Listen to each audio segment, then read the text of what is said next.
1970-ലാണ് ആദ്യമായി dot Challenger അരങ്ങേറ്റം കുറിച്ചത്. അന്ന് മുതൽ തന്നെ ഇവൻ മസിൽ കാറുകളുടെ ഒരു ഐക്കണായി മാറി. അടിപൊളി ഡിസൈൻ കൊണ്ടും അതുപോലെ തന്നെ പവർഫുൾ എഞ്ചിനും കൊണ്ടും വാഹനപ്രേമികളുടെ ഹൃദയം കവർന്നു. ഫോർഡിന്റെ മസ്താങ്ങിനോടും ഷെവർലെറ്റിന്റെ ക്യാമറോൺ എന്ന വാഹനത്തോടുമാണ് ഇവൻ മത്സരിക്കാനെത്തിയത്. ഇവനെ പറ്റിയുള്ള ഇൻട്രസ്റ്റിംഗ് ആയ കുറച്ച് ഫാക്ട്സ് ആണ് ഈ വീഡിയോയിൽ നമ്മൾ പറയാൻ പോകുന്നത്.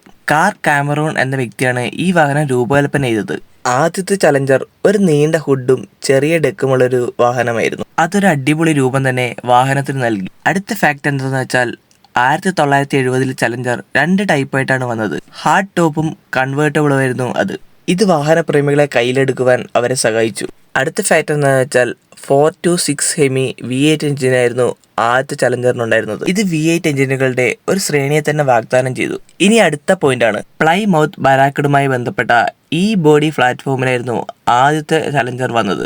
അടുത്ത പോയിന്റ് എന്താണെന്ന് വെച്ചാൽ 1978-ലാണ് ചലഞ്ചറിന്റെ 2ാം ജനറേഷനെ അവർ ഇൻട്രൊഡ്യൂസ് ചെയ്തത്. ഇത് മിസ്തുബുഷി ഗാലൻ ലാംഡയെ അടിസ്ഥാനമാക്കിയിട്ടാണ് അവർ ഇറക്കിയത്.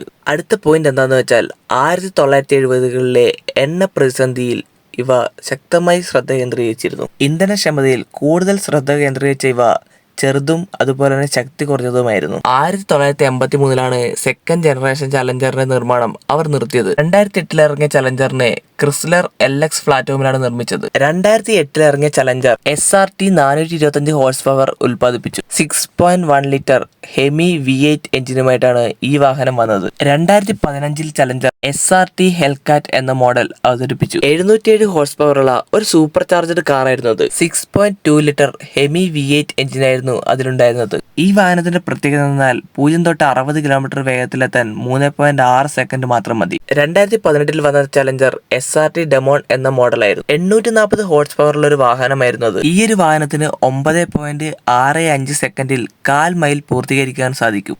ആ ഒരു ടൈമിലെ ഏറ്റവും വേഗതയുള്ള പ്രൊഡക്ഷൻ കാറായി ഈ വാഹനം മാറുകയും ചെയ്തു.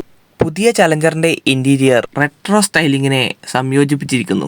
വെറൈറ്റി ടൈപ്പ് ഓഫ് കളറും അതുപോലെ തന്നെ വെറൈറ്റി ടൈപ്പ് ഓഫ് പെയിന്റിങ് അതുപോലെ തന്നെ വരകളൊക്കെ പുതിയ ചലഞ്ചർ വാഗ്ദാനം ചെയ്യുന്നുണ്ട്. 2020-ൽ ഇറങ്ങിയ ചലഞ്ചർ ഒരു വൈഡ് ബോഡി ഓപ്ഷൻ തന്നിരുന്നു. വാനിഷ് പോയിന്റ് എന്ന പ്രോഗ്രാമിലും ഫാസ്റ്റ് ആൻഡ് ഫ്യൂരിയസ് പോലുള്ള ചിത്രങ്ങളിലും ഡോട്ട് ചലഞ്ചർ അവതരിപ്പിച്ചിട്ടുണ്ട്. ചലഞ്ചറിനെ പറ്റി പറയുകയാണെങ്കിൽ ഇനി ഒരുപാട് കാര്യങ്ങളുണ്ട്. ഈ ഒരു വീഡിയോ ഇവിടെ വെച്ച് അവസാനിപ്പിക്കുകയാണ്. Thanks for watching my videos.